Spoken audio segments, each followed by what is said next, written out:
Hello दोस्तों, कैसे हैं आप लोग। तो आज की वीडियो में बात करने वाले हैं स्टार हेल्थ इंश्योरेंस पॉलिसी के बारे में। बेसिकली ये पॉलिसी मैं पिछले 7-8 साल से यूज़ कर रहा हूँ, लेकिन मुझे भगवान जैसे कभी भी क्लेम करने का मौका नहीं मिला था। रिसेंटली मेरी वाइफ एडमिट हुई, तब हमने क्लेम किया। तो कैसा रहा मेरा experience, hospitalisation expenses, pre and post hospitalisation expenses से रिलेटेड, वो सब कुछ इस वीडियो में आपको बताने वाला हूं दोस्तों। तो अगर आप एक नई हेल्थ इंश्योरेंस पॉलिसी लेने की सोच रहे हो तो वीडियो पूरा जरूर देखिए, क्योंकि कुछ छोटी मोटी चीजें होती है जो हम मिस कर देते हैं इंश्योरेंस पॉलिसी लेते टाइम। तो चलिए फटाफट से शुरू करते हैं। तो सबसे पहले अगर मैं बात करूं पॉलिसी की, तो मेरी जो पॉलिसी है वो है कॉर्पोरेट पॉलिसी, जहां पे 4 लोग कवर्ड हैं और 2 लाख तक का इंश्योर्ड अमाउंट है। तो जब मेरी वाइफ एडमिट हुई तो सबसे बड़ा क्वेश्चन मेरे माइंड में आया कि मैं रूम कौन सा सेलेक्ट करूं, क्योंकि जो आपकी रूम की लिमिट होती है वो आपके इंश्योर्ड अमाउंट पे होती है दोस्तों। बेसिकली हॉस्पिटल में 2000, 3000, 8000 इस तरह से रूम्स थे। तो मैंने जब उनको कॉल किया कस्टमर सपोर्ट पे स्टार हेल्थ के, तब मुझे एक चीज पता चली कि यहाँ पे 2 बातें होती हैं। अगर आपने सबसे पहली बात, तो अगर आपने इंडिविजुअल पॉलिसी ली है तो आपके इंश्योर्ड अमाउंट का 1% तक का ही रूम आपको मिलेगा।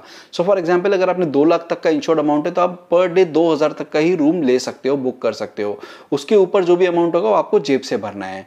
वेरएस अगर आपकी कॉर्पोरेट पॉलिसी तो आपको 2% की लिमिट मिलती है। सो फॉर एग्जाम्पल, अगर 2 लाख की पॉलिसी तो आप 4000 तक का पर डे रूम बुक कर सकते हो। तो ये चीज मुझे पहली बार तब पता चली। आप मुझे कमेंट सेक्शन में बताइए कि क्या आपको ये पता था या फिर नहीं। एंड दूसरी बात जो होती है दोस्तों वो ये कि कॉर्पोरेट पॉलिसी में जैसे मैं प्राइमरी इंश्योर्ड हूं, तो मेरे केस में 100% तक का लिमिट एक्सेप्टेबल है, यानी कि अगर 2 लाख तक का बिल होगा तो वो एक्सेप्ट हो जाएगा। वेरएस अगर मैं वाइफ एडमिट हुई है जैसे, तो उनके केस में कुछ परसेंटेज कटता है। सो फॉर एग्जाम्पल 5% वो लोग काटते हैं और 95% तक का आपको वो क्लेम दे देंगे। सो ये चीज़ मुझे पहले से ही पता थी। तो जैसे ही जब डिस्चार्ज का टाइम आया तब उन लोग ने कुछ बिल 1,80,000 बताया। तो मुझे पता था कि 5% कटेगा, तो और छोटे मोटे एक्सपेंसेस वो लोग कट करते, तो मुझे 1,50,000 से 160 तक का दे देंगे ये लोग। क्योंकि दोस्तों सर्जिकल मास्क, पीपीई किट, ये सारे बहुत सारे एक्सपेंसेस वो लोग कट करते हैं, उसका क्लेम वो नहीं देते हैं। बट टू माई सरप्राइज जब मेरे पास बिल आया तब, और जब मुझे पेमेंट करना पड़ा, तब उन लोग ने 1,70,000 तक का बिल मेरा एक्सेप्ट किया। सो सिर्फ 10,000 ही कट गया था, जिसमें 9,000 तो वो डिडक्ट करने ही वाले थे 5%, और 1,000 रुपये उन्होंने कुछ शायद आई थिंक सर्जिकल ग्लव्स वगैरह के डिडक्ट किए थे।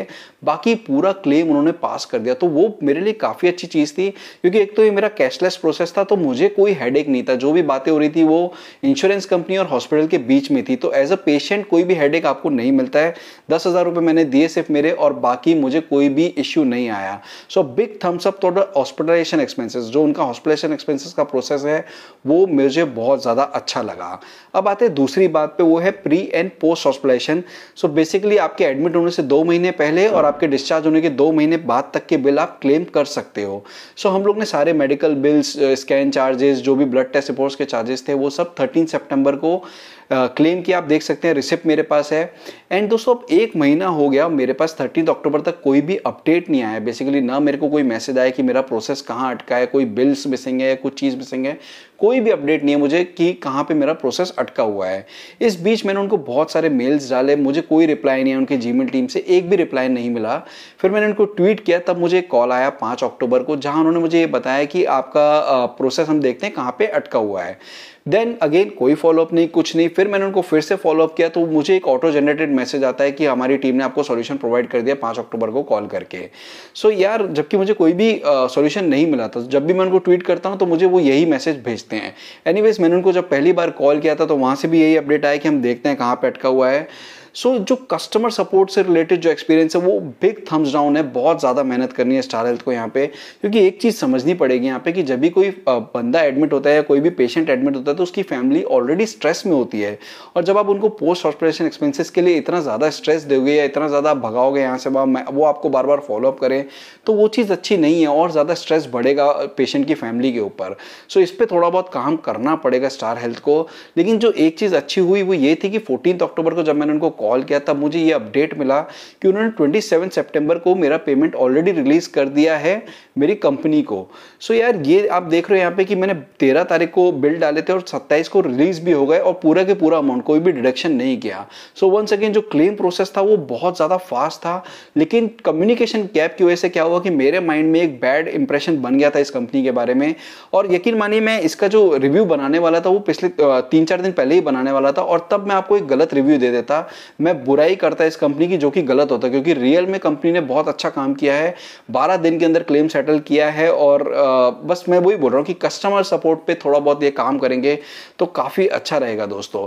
एनीवेज, अगर मुझे फाइनल वर्डिक्ट देना हो तो मैं आपको क्लियरली रिकमेंड कर सकता हूँ कि आप health insurance policy star health की ले सकते हो। कुछ छोटी बात आपको याद रखनी है। सबसे पहली बात ये कि दोस्तों, जब आपका कैशलेस क्लेम होता है तो सबसे बड़ा फैक्टर वो ये होता है कि जो इंश्योरेंस आपने लिया है और जो हॉस्पिटल में आप जा रहे हो उनका टाइप कैसा है। अगर उनका टाइप अच्छा है तो फिर आपको कोई इशू नहीं आएगा, अदरवाइज आप कोई भी इंश्योरेंस पॉलिसी ले लो, अगर टाइप अच्छा नहीं है ना तो आपको प्रॉब्लम आता है। और दूसरी बात दोस्तों कि स्टार हेल्थ के केस में जो इनके टाइप्स हैं हॉस्पिटल्स के साथ, वो काफ़ी ज़्यादा हॉस्पिटल्स के साथ हैं, तो इसलिए मैं आपको रिकमेंड कर सकता हूँ कि क्योंकि इनके टाइप अच्छे तो आपको कहीं भी प्रॉब्लम नहीं आएगा कैशलेस के टाइम पे। तो इसलिए मैं क्लियरली बोल सकता हूँ कि आप ये पॉलिसीज ले सकते हो दोस्तों। तो चलिए, आज की वीडियो में इतना ही था। हम मिलते हैं अगली बार आपको एक और नई वीडियो में। ऐसे ही ऑनेस्ट रिव्यूज देखने के लिए हमारे चैनल को सब्सक्राइब करिए। तब तक के लिए अपना ध्यान रखिए। Bye bye, take care.